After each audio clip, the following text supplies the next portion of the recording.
आज हम पढ़ेंगे डबल सर्किट सर्कुलेशन के बारे में। और डबल सर्किट जैसे कि नाम से पता लग रहा है, डबल मींस टू या ट्वाइस को कहा जाता है। तो हम देखते हैं कि ये वो वाला सर्कुलेशन सिस्टम है जिसमें से ब्लड हमारे हार्ट में से, हमारे दिल में से 2 दफा पास होता है। उस वाले सर्कुलेशन को डबल सर्किट सर्कुलेशन कहा जाता है।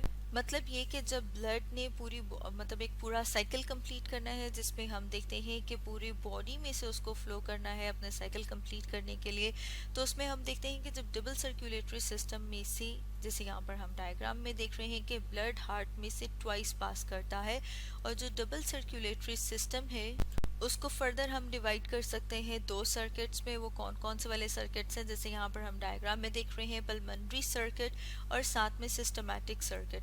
पल्मोनरी सर्किट जो कि ब्लड कहाँ पर लेके आता है, लंग्स तक। और सिस्टमैटिक सर्किट जिसके ज़रिए से ब्लड को सप्लाई किया जाता है लंग्स के अलावा पूरी बॉडी में। उस सर्किट को सिस्टमैटिक सर्किट कहा जाता है। अब अगर हम इनको थोड़ा और डिटेल में डिस्कस करें तो हम सबसे पहले बात कर लेते हैं पल्मोनरी सर्कुलेशन की। पल्मोनरी सर्कुलेशन जैसे कि अभी हमने बात की थी कि ब्लड कहाँ पर ट्रांसपोर्ट किया जाता है, लंग्स तक। तो उसमें हम देखते हैं कि सर्कुलेशन ऑफ ब्लड कहाँ से, हार्ट से लंग्स की तरफ और दोबारा लंग्स से वापस बैक। वो वाली सर्कुलेशन जो है वो ऑन द होल अगर हम बात करें तो वो है पल्मोनरी सर्कुलेशन। अब अगर हम इसमें और डिटेल को डिस्कस करें तो हम देखते हैं कि हमारे हार्ट के जो चैम्बर्स हैं, जो कितने चैम्बर्स हैं उसमें हम देखते हैं कि 4 चैम्बर्स हैं। उसमें से जैसे हम देख रहे हैं राइट साइड पे ये जो अपर है राइट आर्ट्रियम, और यहाँ पर लोअर जो है वो कौन सा है, राइट वेंट्रिकल। इसी तरह से लेफ्ट साइड पे left atrium and left ventricle. तो हम देखते हैं कि जो राइट वेंट्रिकल है वो पंप करता है, ब्लू कलर शो कर रहा है डीऑक्सीजनेटेड ब्लड को। मतलब ये कि वो वाला ब्लड जिसके अंदर ऑक्सीजन की मिकदार, ऑक्सीजन की कंसंट्रेशन कम है। तो हम कह रहे हैं कि वो कौन सा है, वो डीऑक्सीजनेटेड ब्लड जो हम ब्लू कलर में देख रहे हैं। और नंबरिंग शो कर रही है उसके बाद को कि यहाँ से उस ब्लड को पंप किया जाता है राइट और लेफ्ट लंग में। तो यहाँ पर हम देख रहे हैं कैपिलरीज ऑफ राइट लंग, इसी तरह से हम देख रहे हैं capillaries of left lung. Further हम देखते हैं कि जो ब्लड है वो उसको ऑक्सीजनेटेड किया जाता है लंग्स में। अब जब ऑक्सीजनेटेड ब्लड है इसको वापस पंप किया जाता है लंग्स से। कहाँ पर पंप किया जाता है इसको, वापस लेफ्ट आर्ट्रियम में। जैसे कि यहाँ पर हम देख रहे हैं कि यहाँ से भी ये किधर आ रहा है, लेफ्ट आर्ट्रियम में। इसी तरह से अगर हम लेफ्ट लंग से देखें तो वो भी कहाँ पर आ रहा है, लेफ्ट आर्ट्रियम में।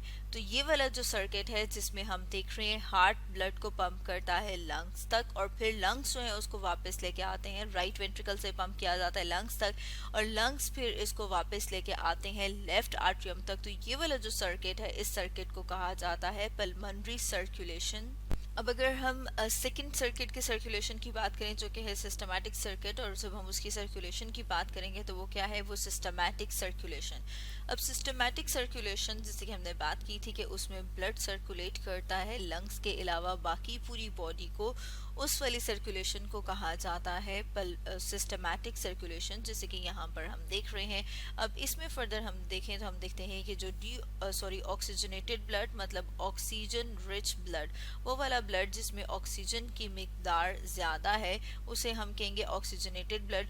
उस ब्लड को पंप किया जाता है, वो हम देखें कि कहाँ से पंप किया जाता है। तो पंप किया जाता है उसको लेफ्ट वेंट्रिकल से, जैसे कि यहाँ पर हम एरो देख रहे हैं। लेफ्ट वेंट्रिकल से हम देख रहे हैं उसको पंप किया जाता है अपर और लोअर बॉडी रीजन्स में लंग्स के अलावा, जिसमें हम देखते हैं कि अपर बॉडी फर्दर हम देख रहे हैं कि जो सुपीरियर वेना कैवा है उसमें हम देख रहे हैं कि वो किस तरह से आगे कैपिलरीज हैं, जो कि मतलब जो आर्टरीज हैं, वो वाली ब्लड वेसल्स जो कि ब्लड को हार्ट से लेके जाती हैं उन्हें आर्टरीज कहा जाता है। फर्दर उससे जो ब्रांचेस अराइज होती हैं वो डिवाइड करती हैं, डिवाइड करके फाइन ब्रांचेस होती हैं, उन्हें कैपिलरीज कहा जाता है। यहाँ पर हम कैपिलरीज देख रहे हैं हेड, चेस्ट और आर्म रीजन की।